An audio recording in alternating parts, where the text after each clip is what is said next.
Now to a medieval mystery story. Next week, the Victoria and Albert Museum brings together 15 rare and beautiful manuscripts that once formed part of a French royal treasure, the Book of Hours of Louis XII. For 500 years, these medieval masterpieces were lost and strewn around the world, and reuniting them has proved an exhaustive and decades-long treasure hunt. Linda Kennedy follows the trail.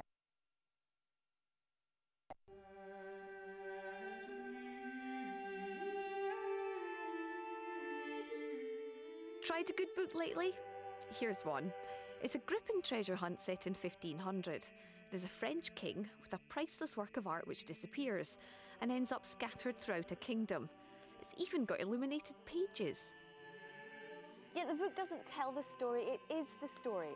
It's the long-lost Book of Hours of Louis XII. A rather waterlogged France is where our tale begins. Blois Chateau was the setting for French King Louis XII's court at the end of the 15th century.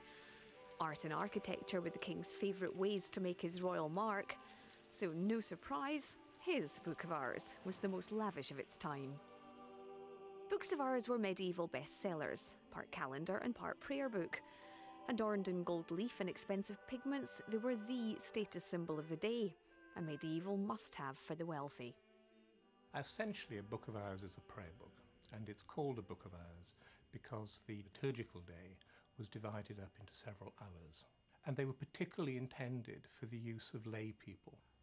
Illuminated books of this sort were much more expensive than the majority of oil paintings, and it's something you would have taken prominently with you to church so that everybody would be able to see that you could afford one.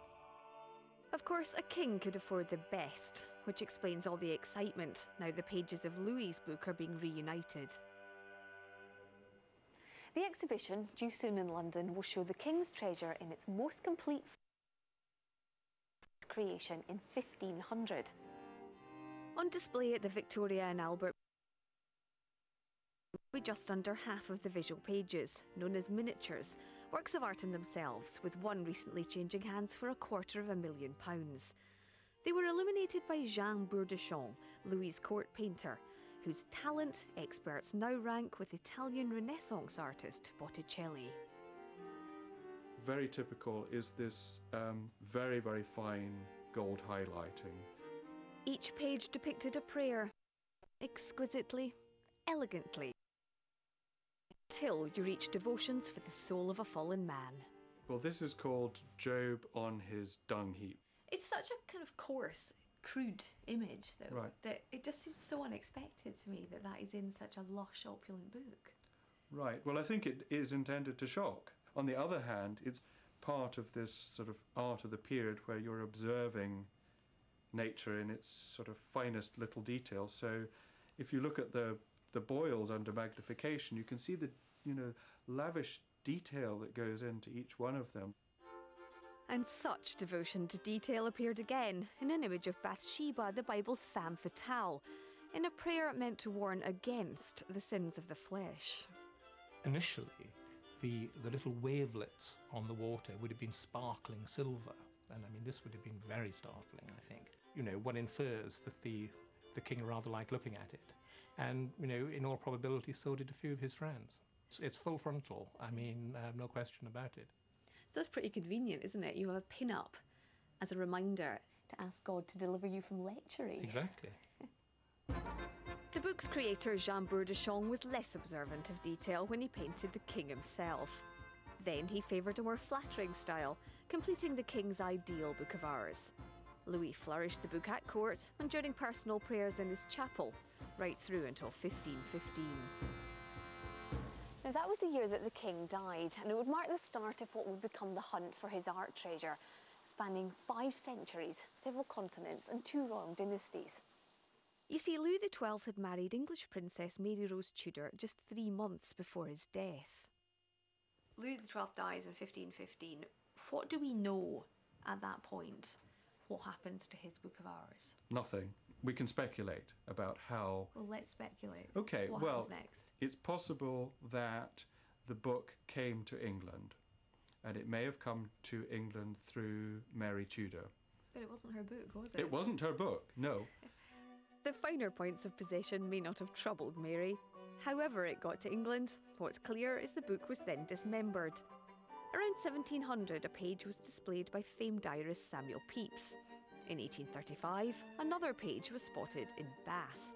A century later, more pages emerged in Philadelphia. There was even a link to India. The pages had been cut out and turned, as was the fashion, into individual pieces of art. So the question was no longer, where's the book, but where are the bits of the book? The mystery just turned into a treasure hunt. Just after the Second World War, one of the trails led here, an antiquarian bookshop in London. They bought an insignificant-looking item for £30 from a Sotheby's catalogue.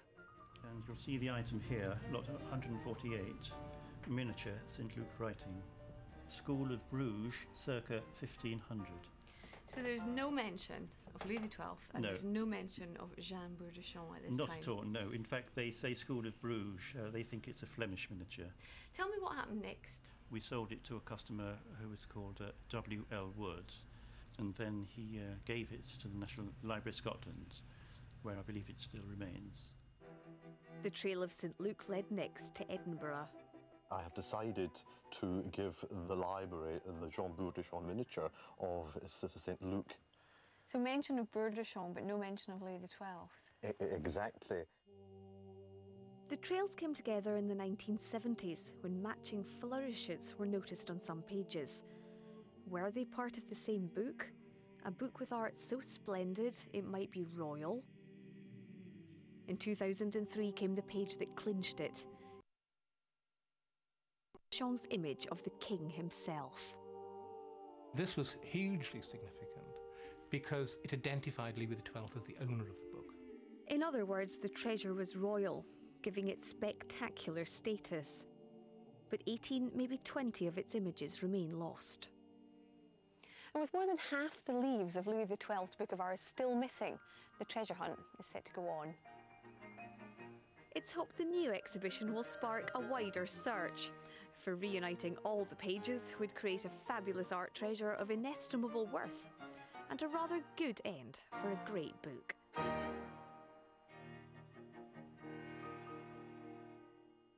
Linda Kennedy reporting. And if you'd like to see the results of this amazing treasure hunt, or indeed compare the leaves to anything you may have in your own attic, the exhibition opens at the V&A in London next